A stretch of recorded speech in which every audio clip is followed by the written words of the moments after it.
The Jets get their 7th win, their draft position, and their 2024 opponents. We'll break it all down today on Locked On Jets. You are Locked On Jets, your daily New York Jets podcast. Part of the Locked On Podcast Network, your team every day.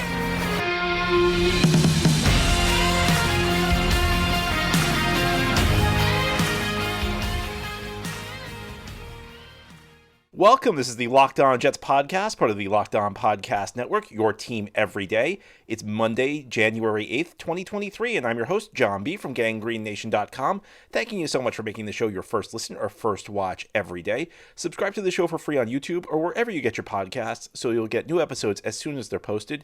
If you enjoy the show and are listening on a podcast source, give it a 5-star review. If you're watching on YouTube and enjoy the show, give this episode a big thumbs up. It helps us out and helps other Jets fans find the podcast. Today's episode is brought to you by FanDuel. Make every moment more. Right now, new customers get $150 in bonus bets with any winning $5 moneyline bet. That's $150 if your team wins. Visit FanDuel.com/lockedon to get started. Well, the Jets' 2023 season came to an end with a 17-3 victory over the New England Patriots on Sunday. In addition, we found out the Jets' draft position in 2024. We also found out their 2024 opponents. We're going to break it all down on today's show. And what I will tell you, the Jets did beat the New England Patriots 17-3 in Week 18 to close out the 2023 season. It ends New England's 15-game winning streak against the New York Jets. The last time the Jets beat the Patriots before Sunday was Week 16 of 2015, and that was a classic game with the Jets, where the Jets beat the Patriots in overtime on an Eric Decker touchdown catch from Ryan Fitzpatrick. It's been since 2015 since the New York Jets beat the New England Patriots, a win over one of the team's most bitter rivals. I got to say, though, this was probably the least engaged I've ever been in a Jets game. Maybe there have been some other games in lost seasons I'm forgetting. Maybe I've kind of put out of my mind some really bad Jets games, but I just could not get into this game at all. If they won, I wasn't going to be too excited. If they lost, I wasn't going to be too upset. I know a lot of Jets fans feel differently than I do about this. There are lots of Jets fans who wanted to end the streak against Bill Belichick, send Belichick out with a loss, and you got your wish, because this was one of the, and if you're looking at things from the New England side, this was one of the worst Patriots performances in the Belichick era. Belichick's been the Patriots coach since 2000. They've never had a game where they've put up less offensive yardage than this one.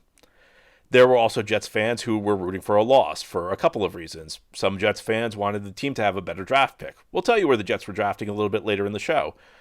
Also, some Jets fans, and I kind of laughed at this notion on Thursday and Friday of last week, some Jets fans were very afraid of giving the Patriots a better draft pick because they're fearful New England's going to use that better pick to draft a quarterback in the future to torment the Jets.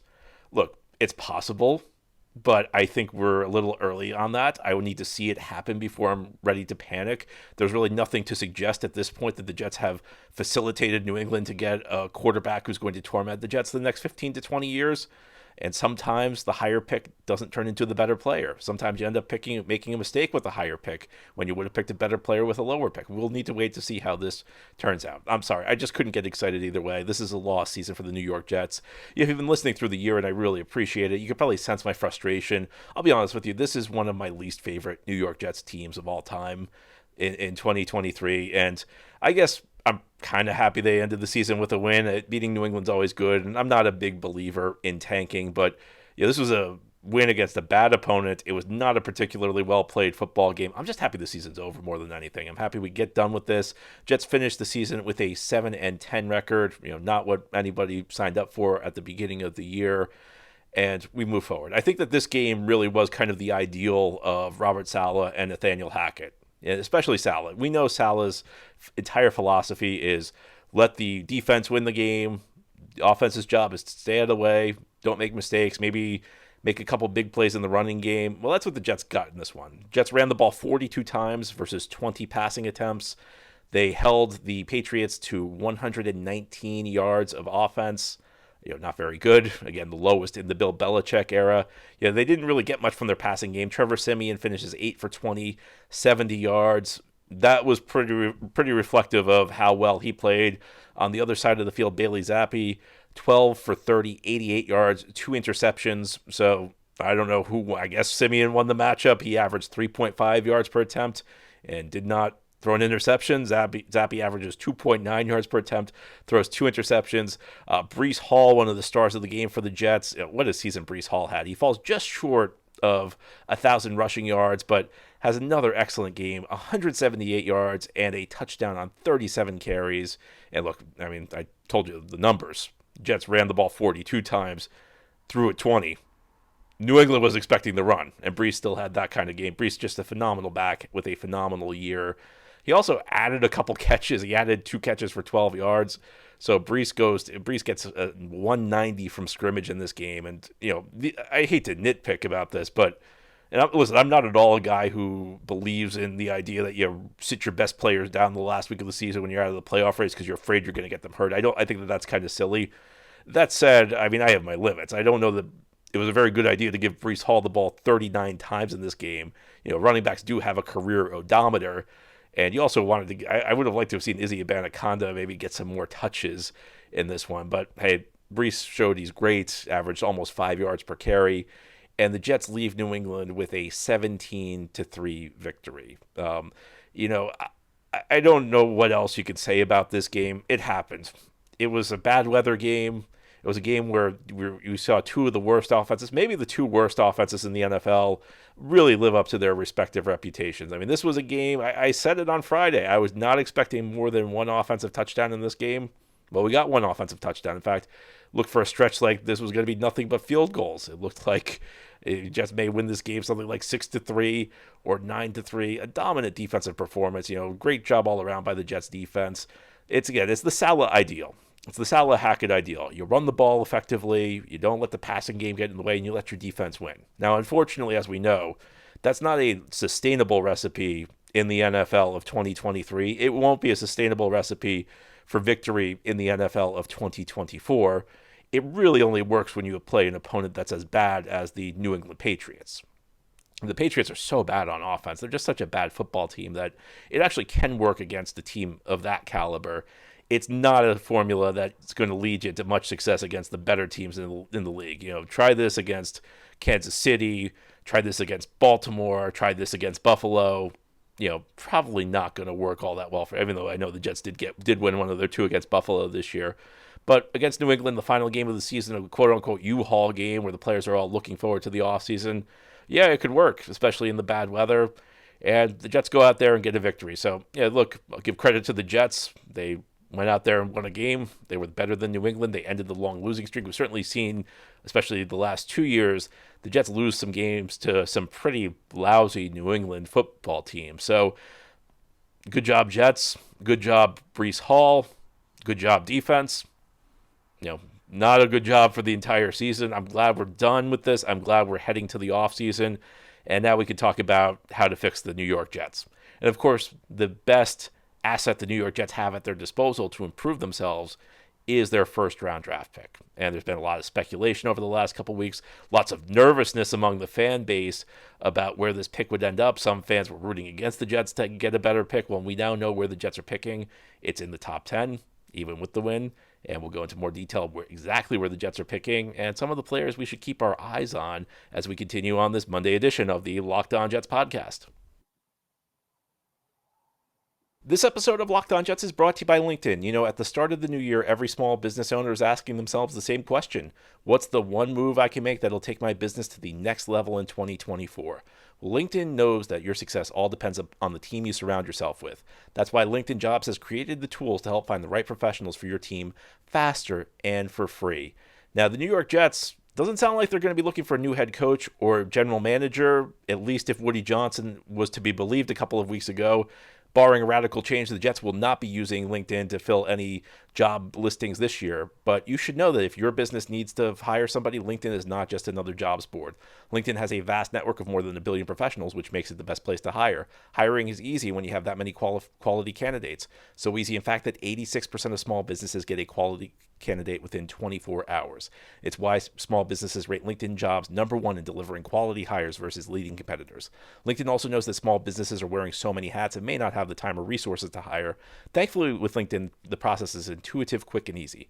Post your job for free at linkedin.com/lockedonnfl. That's linkedin.com/lockedonnfl to post your job for free. Terms and conditions apply. Thank you so much for making Locked On Jets your first listen or first watch every day. This is a daily podcast covering the New York Jets. We have new episodes each day through the week, Monday through Friday. And yes, we're going to continue through the offseason, so we'll have daily episodes breaking down what you can expect from the Jets offseason moving forward. The season is now over for the New York Jets. They defeated the New England Patriots 17-3 in Week 18 action. And we now know that the Jets will be picking 10th overall in the 2024 NFL Draft. Or to put it more accurately, the Jets begin the offseason owning the 10th overall pick. As we know, the pick could be traded. Last year, the Jets made a deal with their first-round pick. It was part of the Aaron Rodgers trade. The Jets originally owned pick number 13. And as part of that deal, the Jets had a pick swap with Green Bay, which dropped them from 13th to 15th, a move that actually may have had a pretty big significance for this team. But we don't know whether the Jets will trade the pick this year. We do know that the Jets begin the offseason with pick number 10. And for you tank commanders out there, if the Jets had lost this game, they likely would have jumped up to the number 6 overall pick. The Giants, Titans, Falcons, and Bears probably would have ended up behind the Jets. Jets would own 6 instead of 10. So if you're interested in what the win over the Patriots, quote-unquote, cost the Jets, it probably was about 4 slots in the draft. Now, a couple things here. And if you're a long-time listener, if you're an everydayer, you know I'm not a big believer in the idea that a couple picks really makes much of a difference. Yeah, you can find a few examples here or there. There's always like that one instance where that one really great player goes and pick in front of you, and if you had just lost one more game, you would have gotten him. But in reality, the Jets maintain a top 10 pick. I mean, if you're telling me the Jets can't find a great player with the 10th overall pick, it's a top 10 pick. Maybe at the end of the top 10, it's still a top 10 pick.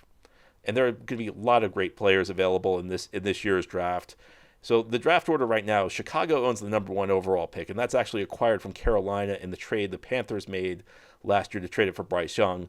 Washington's at 2, New England's at 3. New England moved up to 3 with the loss over the Jets. Arizona at 4, the Chargers at 5, the Giants at 6, Titans at 7, Falcons at 8, Bears at 9. So that's your order. Those are the 9 teams in front of the Jets. Really 8 teams because Chicago has 2 top 10 picks. Another point I'm going to make about the 10th overall pick. Jets had the 10th overall pick just 2 years ago. They drafted a guy by the name of Garrett Wilson. You probably heard of him. He was the Rookie of the Year last year. They got the Rookie of the Year at 10. He's had back-to-back 1,000-yard seasons. Pretty good. So the Jets can get a very good player with the 10th overall pick. Now, I think we all know, and part of this is pending what happens the rest of the offseason. There's going to be, a month and a half of free agency and trades before the draft. And how the Jets navigate that period probably will determine to some degree who they pick at 10th overall or wherever they do pick in the first round. But I think we know heading into the offseason, there are 2 pretty glaring needs on this team. In fact, there are 2 glaring holes that are ahead of any other hole. And they're the offensive line and the wide receiver position. And these positions, more than anything, are what held the Jets back this season. You can point to quarterback. Well, the Jets have Aaron Rodgers coming back at quarterback. If the Jets had done a better job with their offensive line, we can talk all we want about bringing back Zach Wilson as the backup quarterback. And I do think that was probably a mistake on a couple of levels. But the Jets would have been able to navigate this season better with Zach Wilson if they had more talent at wide receiver and offensive line. Well, we know what the Jets did last offseason. They neglected the offensive line. They said, we'll be fine if we go with Dwayne Brown and Mekhi Becton. Yeah, that was a mistake. They said, let's bring in Aaron Rodgers as friends. Let's bring in Alan Lazard and Randall Cobb at wide receiver. Then we'll be great putting these guys behind Garrett Wilson. That was also a mistake. And I think, I'm not a big fan of position-based drafting. I'm not a big fan of drafting according to your needs. I think that proves to be a mistake. But I also acknowledge that offensive line and wide receiver, those are 2 pretty significant spots on your team. Those are high-impact areas. And you should probably be using your first-round pick on those areas an awful lot. The Jets have been using a lot of first-round picks on the offensive line. It just hasn't worked out very well for them. And I think that, right or wrong, and I think that this is wrong, the Jets are gearing up for like one big run around Aaron Rodgers next season. I think they should be thinking about their long term more than that. I think Rodgers is going to be back. They should be focused on trying to get to the playoffs while reworking their long term balance sheet so that they'll have flexibility past next season. But I think we all know that the Jets are really going to be short term focused again. They were ultra short term focused last offseason. They're going to be again. And that means that it's likely this pick is going to go either to the offensive line or to the wide receiver position. Now, who are some of the guys they could look at? Well, part of it depends on who goes in front of these guys. I don't think the Jets are going to be in the market for a quarterback. Again, I don't know that that's the right move for the Jets. I think maybe you want to think longer term, but I don't think the Jets will think long term. So I think quarterbacks out. There are going to be quarterbacks who go early in this draft. Probably top 2. There could be 3, maybe even 4 in the top 10. And if the Jets aren't interested in the quarterback, that could be a good thing. Maybe that pushes some of the guys you want down the board. I think the overall consensus top receiver in this draft is Marvin Harrison Jr. of Ohio State. It seems unlikely he'll fall. Now, of course, anything's possible. I always hear things, there's 0% chance of something happening. And it seems like every draft, something unexpected happens. I don't think Marvin Harrison Jr. is going to fall. I'll give you a receiver to watch, though. In tonight's national championship game, which is on ESPN, there's a receiver who could be there for the Jets. He plays for Washington, Rome Odunze, who's a very talented prospect, a guy who's viewed as a potential top 10 pick, but maybe the lower half of the top 10. Again, part of it depends on what the Jets do this offseason. They make a trade for a big-time receiver or sign a big-time receiver. Guys who could be available include T. Higgins, Mike Evans in the trade market, a friend of Aaron Rodgers named Devontae Adams, and we will speak a lot. Believe me, we will speak a lot about Mr. Adams in the weeks ahead on this show. If the Jets get another big-time receiver, they might be out of the mix at the receiver position. But if not, Rome Odunze, a guy to watch tonight, a very talented receiver who plays for Washington. And then we could also talk at the tackle position. Will Joe Alt be available from Notre Dame? That might be questionable. But a guy who could be available out of Penn State, Oli Fanashu. So some guys who potentially could line up with the Jets' needs. And of course, there's the other scenario where maybe we don't get as many quarterbacks as we're expecting in the top 10. In that scenario, maybe the Jets look to trade down. Jets are down the second round pick this year heading into the draft. They're picking 10th in the first round. As of right now, they don't have a second round pick. Second round picks are really valuable. The biggest blunder people make when they analyze the Jets is they say, well, it doesn't matter if you trade your second round pick because the Jets have been terrible at drafting in the second round through the years. Have you noticed the Jets are also bad in general? Do you think that maybe them missing in the second round, the round where there's a lot of talent, and the round where players get very small contracts the first 4 years, do you think maybe there's a correlation between the Jets missing in the second round and the Jets being bad overall? Well, what I would say is maybe the Jets need to get better at drafting in the second round. Maybe the Jets need to start getting impact players in the second round. Maybe that's the solution, not just giving away all of your second round picks. So if the Jets can trade down from 10 and potentially get back into the second round, I think that would be a very good thing because, you don't want to be low on picks. Last year, the Jets were without a third round pick. You can't keep year after year missing, not even having day 2 picks. Day 2 is where a lot of the meat of the draft is. First round's where a lot of the sizzle is. Day 2 is where a lot of the steak is. So if the Jets could trade down, I think that would be a really good move. Will the Jets trade down? I mean, I don't know. I think that in a year where the GM's job's on the line, a year which is shaping up to be another all-in year, I don't know how open the Jets would be to it. But I do think if the board fell a certain way and that some team was willing to move up and offer the Jets their second-round pick and the Jets could get back into the second round, that's another possibility. That's certainly something we'll talk about as we move forward and heading towards the offseason and the draft. Now, thinking even further ahead, Jets do have a 2024 season that they'll be getting ready for. And we now know the 17 teams the Jets will be playing. We know the opponents, all 17 of them, who will be on the schedule next year. As we continue on this Monday edition of Locked On Jets, I'll tell you the schedule, and I'll explain why. Everybody always thinks that there's like some conspiracy the schedule makers have against the Jets. There's a science to who the Jets are playing next year. I'll tell you what it is, continuing this Monday edition of Locked On Jets. This episode of Locked On Jets is brought to you by FanDuel. The NFL regular season has wrapped up. An excellent Sunday night game to cap off the 2023 regular season between Buffalo and Miami last night.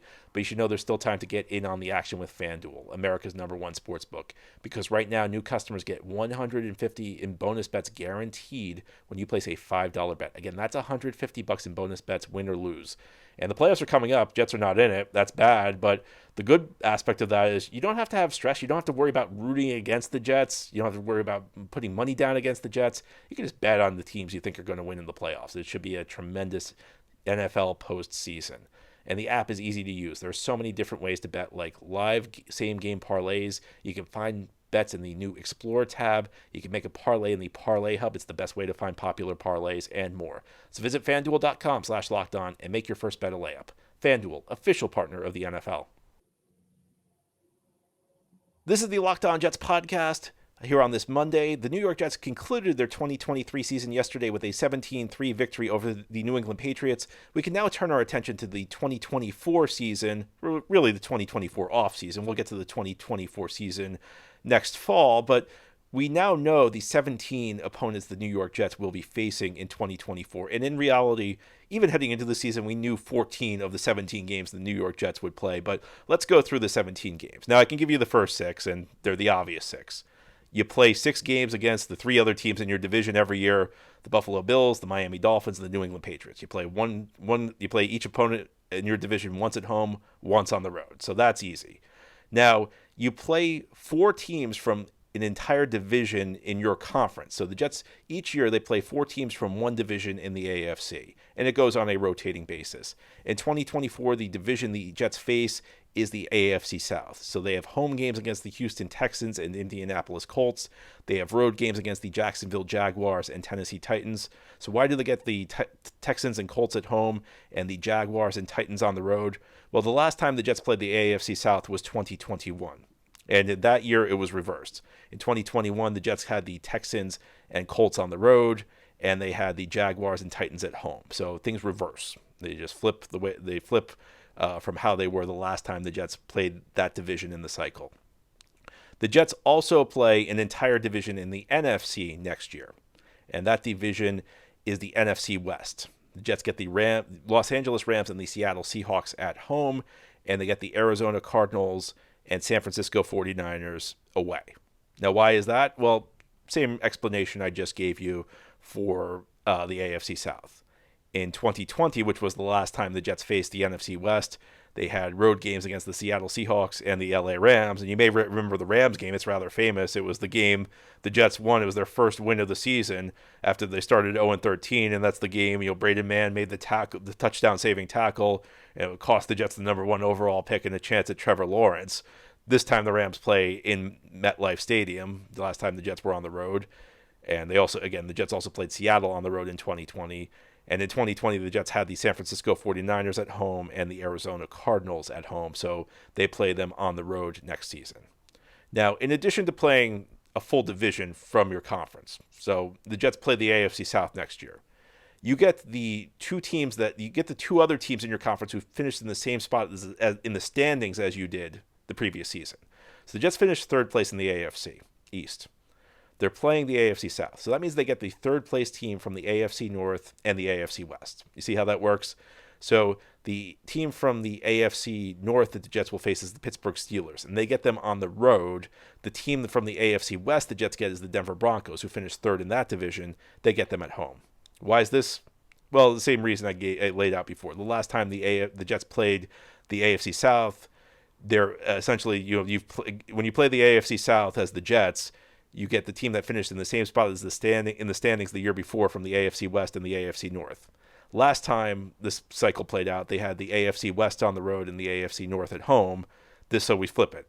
This time the AFC West is at home. It's the Denver Broncos. The AFC North is on the road. It's the Pittsburgh Steelers. These were the teams that finished 3rd place in their respective divisions. And then the final game, the 17th game. And this is a road game for AFC teams. So if you're not familiar with the way the 17th game works, it's an interconference game. It's always AFC versus NFC. And in odd number years like 2023, the AFC teams all play it at home. In even number years like 2024, the NFC teams all play it at home. So this is a road game for the Jets. And the way it works is that each AFC East team in 2024 will play the NFC North team that finished in the same spot as in the standings as they did a year ago. So again, Jets finished 3rd place in the AFC East this year. That means they play on the road against the NFC North team that finished 3rd place in the standings. And that team this year is the Minnesota Vikings. So the Jets have a trip to Minnesota. They're actually heading into the month of December. There was a lot of thought that it could be Green Bay.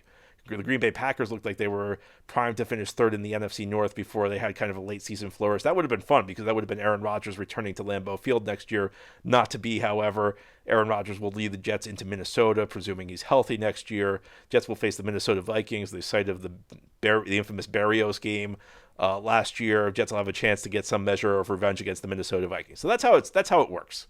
Every year, people think that act like there's some conspiracy that's leading the Jets to get some unfair opponent in their schedule. There's a science to it. In fact, you can tell 14 of the opponents from now to the end of time, until the NFL changes its scheduling formula. The only things that change are like the 17th game, the NFC team the Jets get for the 17th game, and then the two other teams that finish in the same spot as them in the standings. You always know you're going to get the same 6 games in the division. You know what the rotation is going to be, the division you face in your conference and outside your conference. There are only 3 games that vary every year. So that's how it works. That's why the Jets will play these 17 games. And now that the season's over, we know the third place team that matches with the Jets in the AFC West, the AFC North, and the NFC North. And those are the opponents the Jets will get next season.